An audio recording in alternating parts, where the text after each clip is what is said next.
Here we go again. We begin. The way home, or whatever it's supposed to be called anyway. It's still all the same. Already a long time, and those recollections, memory, which gets in the way of everything and won't let go. As if all that I lived through now was necessarily twisted anyway, by what I'm afraid to call the horrors. I want to push them away, and at least for a while perceive everything in its uniqueness. But every part of the past kicks my feet from under me before each stair. And I fall again and smack my chin against the edge of another step. Sometimes I hope that my teeth will snap and I will spit my tongue out. I won't be able to say anything anymore. Nonsense. Everything would stay inside, and it would eat the brain, and mainly the heart. And the heart would be so heavy that it would fall deeper, until it went through the hole where I'm supposed to have legs. There, where they touch the ground, it would fall down, where it would burn to death in the crackling core.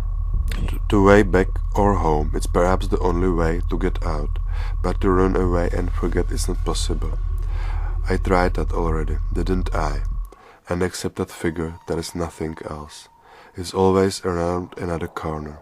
I always come up to it, and at the moment I lay my hand on its shoulder and want to look in its face, it starts to twitch.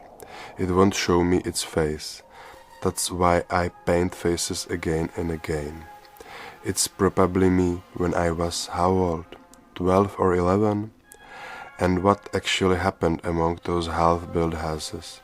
Nothing is probably not an answer, but at least to find the right question little by little. But maybe it's like this. I wanted to forget only something, and in the end I forgot everything. Timelessness. Probably the beginning of autumn, the beginning of school, and an afternoon after some dull and boring class, during which I look out of a grubby window until it finishes and I can get out. Then, after the doors open, everybody runs out and goes home. Them too, but I erase them. They are not there now, although they were there. Do I remember their names? Probably yes. But their faces? Those empty faces again, as always when I try to pick out one of that multitude.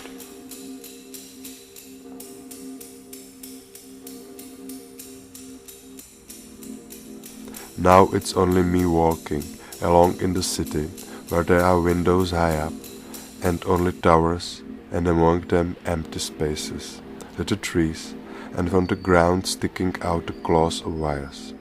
Sometimes a muddy puddle and a cracked piece of concrete. In the parking lot in front of the grocery shop are parked a couple of cars. All of them look similar, red, blue, red. Then I just open the glass door. I always have a feeling it's going to shatter down on me. It will crack and I will be avoiding the splinters. Bang. When I close it, it really slams. Then the lift.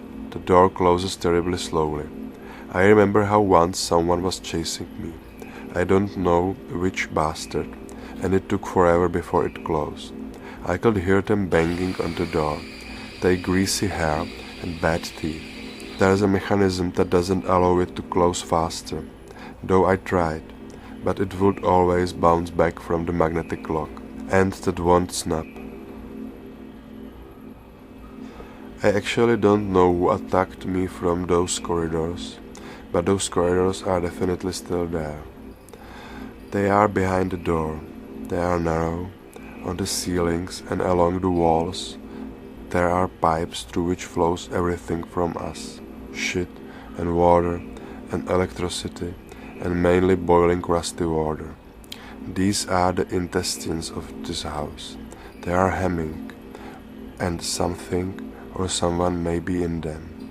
At such a moment I have the biggest fear from the fact that there's nothing there, that if I was left alone and all the doors slammed shut and I didn't have the keys, I would be left alone at the weeping wall.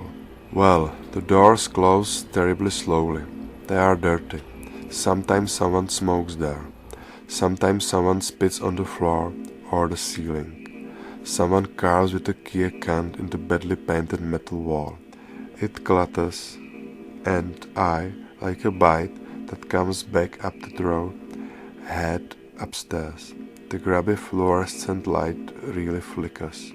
On the floor below us, it always creaks weirdly, as if in the shaft there was a piece of wire or plank sticking out only to make this sound when touching the cabin. I open the door. Only M is home. I hear her machine. It's buzzing over and over again, and everything in the flat smells of machine oil. M is mechanical too. She's leaning over the bags that she sews together inside out. Then the bags are turned outside in, sometime in the evening, and they are everywhere. She's everywhere in a striped dress.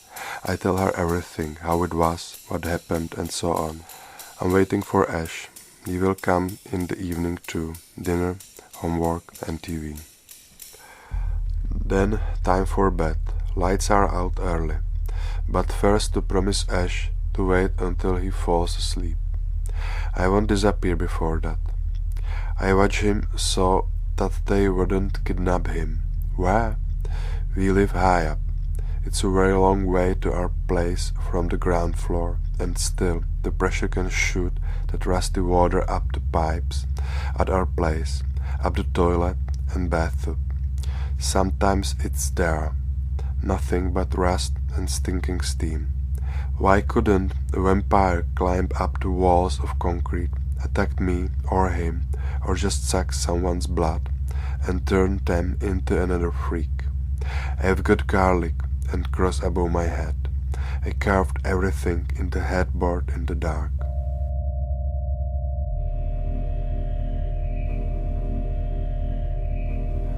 Then I fall, and I still hold on to myself a little, when suddenly I'm on that spaceship. It's transparent. Around me there's millions of worlds, thousands of suns exploding at single moment. Everything happens in the universe which is very close. It's here, and I'm in it. But it's inside my head. Thousands of planets, and I fall in the vortex, and I'm on the ship. I come near that neutron star. At that moment I realize, or I remember, that the motor was off, and I was at the ship's midpoint. My spread-eagled position was getting uncomfortable. It was 4 minutes to perihelion. Something creaked in the cabin below me. I couldn't see what it was, but I could clearly see a red point glaring among blue radial lines, like a lantern at the bottom of a well. To the sides, between the fusion tube and the tanks and other equipment, the blue stars glared at me with a light that was almost violet. I was afraid to look too long. I actually thought they might blind me. There must have been hundreds of gravities in the cabin. I could even feel the pressure change. The air was thin at this high, 150 feet above the control room. And now, almost suddenly, the red dot was more than a dot. My time was up. A red disk leapt up at me. The ship swung around me. I gasped and shut my eyes tight.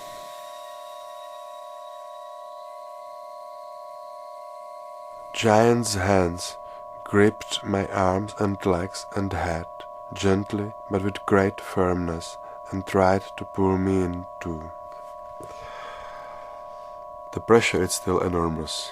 In the end, when everything shrinks to one intense and sizzling scrum of dizziness and pain, those hands let go of me. Even the ship has disappeared. I'm out, and around me black nothing. Nothing, although there's something in it again. I fell back in it, being drawn by that heavy planet to its surface, into its molten core. From that vortex, things begin again.